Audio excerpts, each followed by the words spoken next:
I reckon I'm going to smash this one out today in under 2 minutes. Oop. Might need 2 minutes on the clock.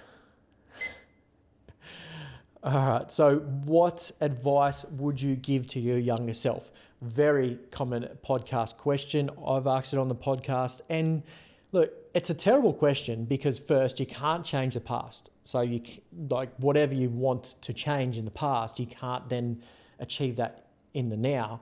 And second, as I've spoken about on the podcast, how would you even convince your younger self to start making those changes? Because my 21-year-old self is definitely not going to listen to my 37-year-old self now. It's just going to be like, shut up, old man. Like, what do you know?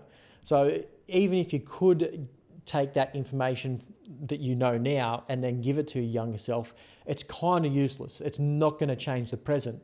So flipping that around, this actually comes from this week's podcast guest, John.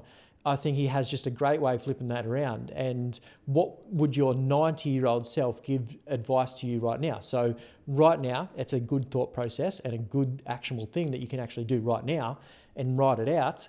Who do you want to be when you're 90? What is that 90-year-old self doing? How's he feeling? What are you achieving? And what advice would that 90-year-old be giving to you right now so you end up there? Good way of thinking about it, right? So because it gives you an opportunity to start making those choices to end up there rather than trying to go back in time and end up somewhere where you can't change. So again, think about it. I've got 20 seconds left. Where do you want to be when you're 90, and are you doing the things right now to achieve that? Have you even thought about what you want to be doing when you're 90? I reckon a lot of people don't even think about that.